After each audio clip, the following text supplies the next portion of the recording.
Oi, gente, tudo bem? Hoje eu vim aqui para compartilhar com vocês uma experiência que eu tive num processo de meditação, num processo, enfim, de investigação desse eu, né? A gente tem uma ideia e a gente nem se dá conta, na verdade, mas a gente tem uma ideia muito fixa de um eu, de uma identidade que existe, com preferências, com histórias, né? Eu acho muito interessante assim, porque, por exemplo, o meu filho, ele é adolescente, eu falo bastante dele aqui, né? Mas ele tem umas convicções, assim, muito fortes na vida dele sobre, por exemplo, eu não gosto de berinjela. Se ele me ouvir falando aqui, ele vai ficar bravo, mas enfim. E aí, o que acontece, que eu sempre falo pra ele, é que assim, quando ele tem uma convicção muito forte de que ele não gosta de berinjela, ele nunca mais vai experimentar berinjela. E talvez ele não goste de berinjela, sei lá, na salada, talvez de repente, né? Se ele experimentar berinjela frita, quem sabe, né? Berinjela milanesa, enfim. Mas a questão é que quanto mais conceitos fixos a gente tem, e a gente acha que a gente tem conceitos fixos a respeito das coisas, mas na verdade a gente tem conceitos fixos a respeito da gente mesmo, né? E aí a gente não percebe essa impermanência desse nosso ser individual aí que a gente considera separado, a gente não vê que está sempre em constante mutação, numa constante dança, né? E até por isso, quando a gente se relaciona com as pessoas, a gente se relaciona do ponto de vista, partindo do pressuposto que nós somos seres fixos, né? Que a minha personalidade é fixa e que ela é muito bem delimitada, e aí eu me relaciono com o outro como se ele fosse uma outra identidade super fixa, super delimitada e separada de mim. Essa é toda a nossa dificuldade de comunicação, né? Mas eu queria contar um pouquinho da experiência de meditação. Foi uma meditação guiada pelo Gustavo Gitti, que faz parte de um estudo do livro A Lógica da Fé, da Elizabeth Matthew-Nagel, e que está disponível na plataforma O Lugar, que é uma plataforma da qual assim, um dos organizadores é o Gustavo Gitti, né? Mas aí nessa prática, então era para sentado, né, em meditação. Então, num primeiro momento a gente começa a fazer a prática de shamatha, justamente se conectando com a respiração para que tenha uma mente estabilizada, e depois essa prática de meditação analítica, né? Então era para olhar para todas as nossas interações. Então talvez você possa fazer isso agora, assim, para só por um momento, assim, e investiga se, por exemplo, assim, o que eu observei na minha própria experiência, que assim, tem uma Juliana que interage com com as diferentes pessoas, né? Então, por mais que a gente fale assim, ah, não, eu sou autêntica, eu sou igual com todo mundo, a gente sabe que não é igual. Eu tenho uma amiga que até os nossos filhos, eles têm a mesma idade, e aí eles brincam, falam, ah, por que vocês têm que falar assim? Porque quando eu falo com ela, falam, ah, você não sabe, né? Sei lá, é uma voz... eu nem vou conseguir, tá vendo? Eu não consigo nem reproduzir aqui com vocês.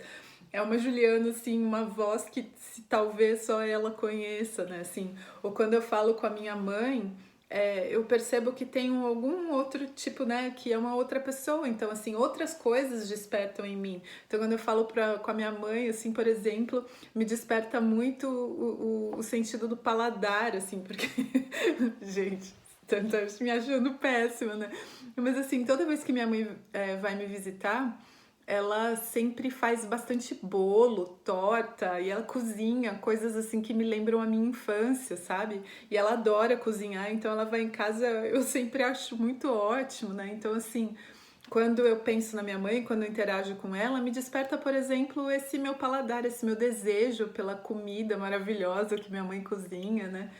Ou quando a gente pensa, por exemplo, num parceiro, né, num parceiro romântico, de repente a gente desperta essa questão do desejo sexual, enfim. Então, com cada interação, com cada pessoa, surge um ser diferente nesse sentido, que faz, que interage, né? E além disso, é muito interessante a gente parar para pensar que, por exemplo, a Juliana, que a minha mãe vê, só existe para ela, porque ela surge, ela coemerge, né? Então, assim, da mesma maneira que eu tenho uma interação especial, que eu tenho um modo de interação especial para interagir com a minha mãe também, em contrapartida, ela traz um ponto de vista de alguém que me acompanhou desde o dia que eu nasci, diferente de talvez uma pessoa que me conheça hoje, né? Então minha mãe sabe, vocês estão achando que a Juliana tá aí, cuidando do caminho dela do autoconhecimento. Eu que sei, viu? Na adolescência delas, gente, eu lembro que minha mãe falava assim, nossa, quando você casar, quando você sair dessa casa, eu nunca vou na sua casa. Eu falei, por quê, mãe? Ela falou, não, porque vai ser uma zona, porque você é muito bagunceira. E hoje em dia, por exemplo, assim, não é, né? Então a gente tem esse costume de fixar as pessoas.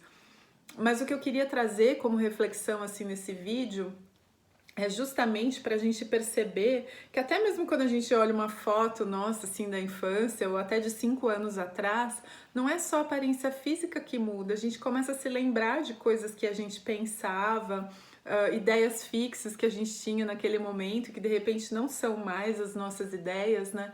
Mas a ideia justamente assim é que quanto mais a gente se fixa nessa identidade e quanto mais a gente quer fazer com que isso permaneça de pé ou vivo, né?